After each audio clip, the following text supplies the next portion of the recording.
Hey, Laura J. here today with an important message in relation to the trans movement that is designed to make us feel less secure in ourselves, in who we are, and to ultimately transform and convert ourselves into something else, which is connected to a death cult, I believe. As one who actually has been victimized by that whole ideology 20 years ago, let me show you what I mean.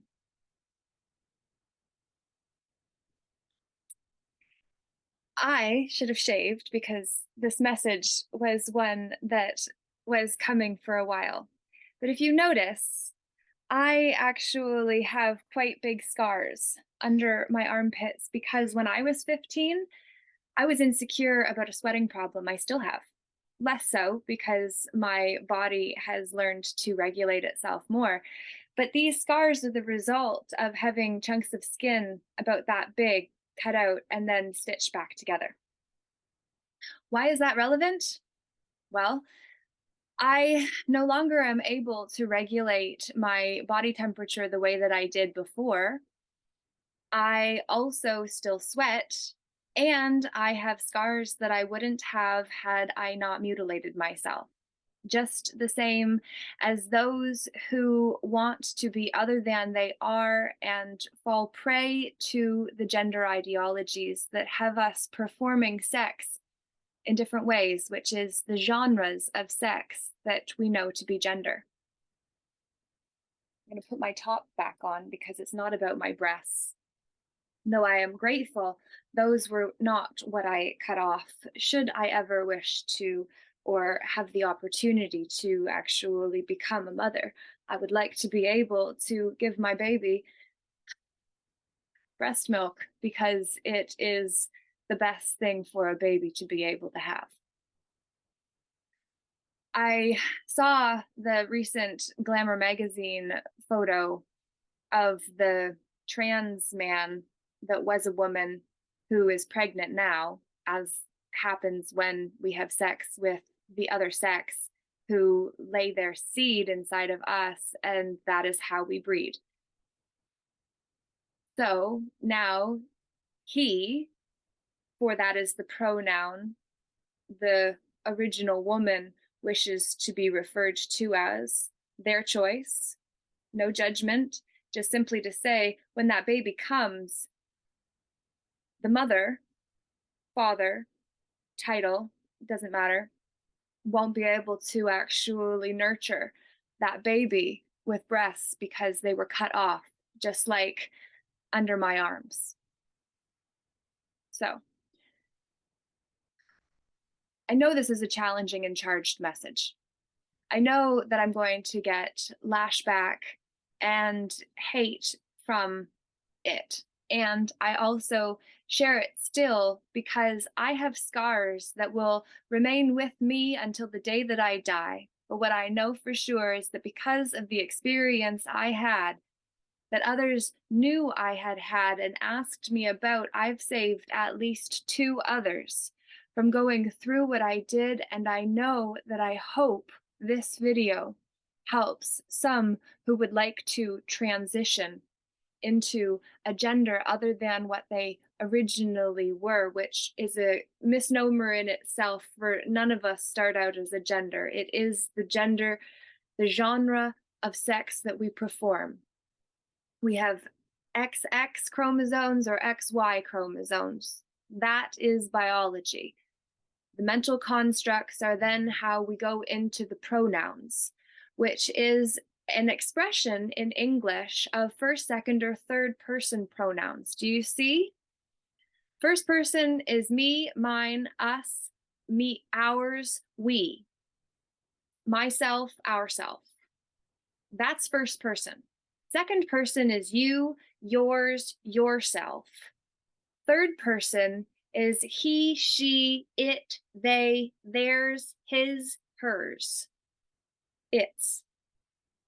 We don't want to be called an it, but do you recognize that a person, by definition, is a noun, which a noun is a person, place, or thing, And if you called somebody an it, that would be to imply they were a thing.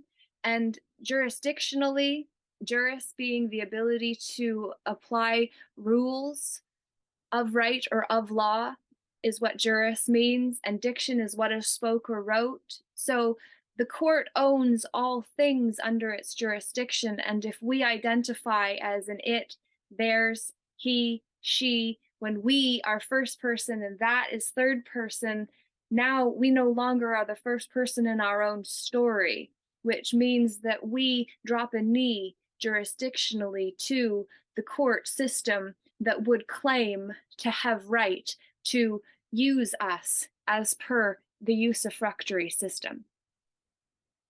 I've talked about the usufruct and the fact an imperfect usufruct means that you can use someone else's stuff, that's usus, you can profit off of it, which is fructus, and then it's imperfect when abuse is introduced, which is referred to as abusus within the imperfect usufructuary system, which means that you can abuse, isolate, harm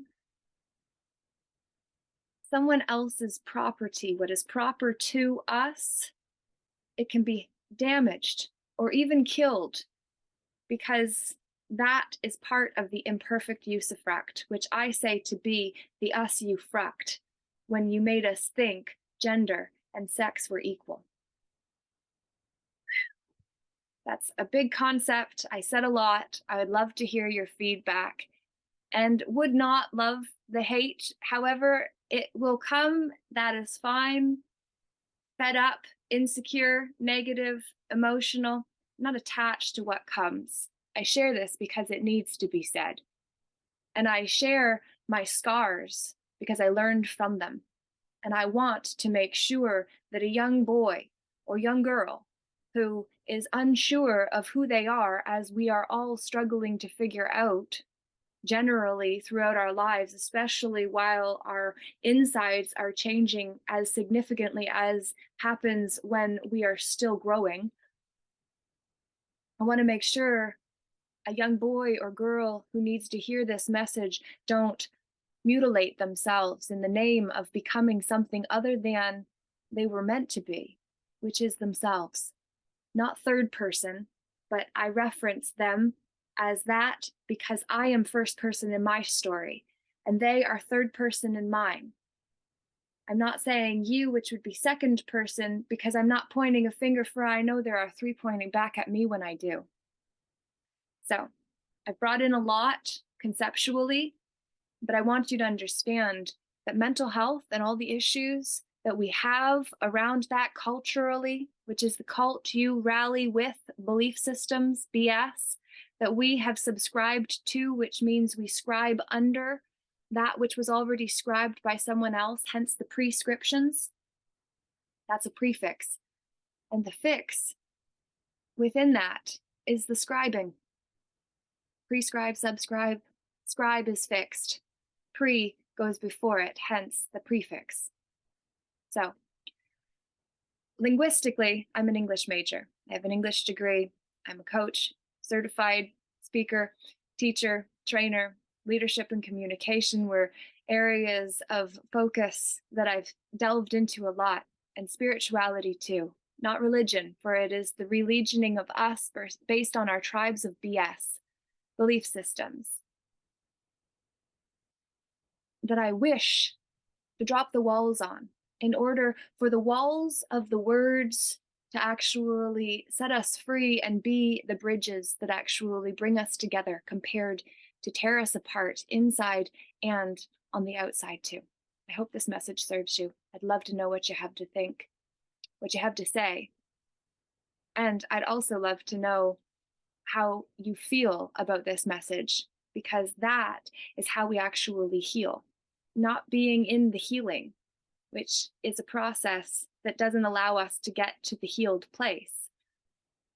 But I'd love to know what you feel about this message, what you think about this message, and most importantly, how this message, what it means to you, what it means for you, and what you're going to do with it. Look forward to your comments. Large I. Namaste, Namago for today.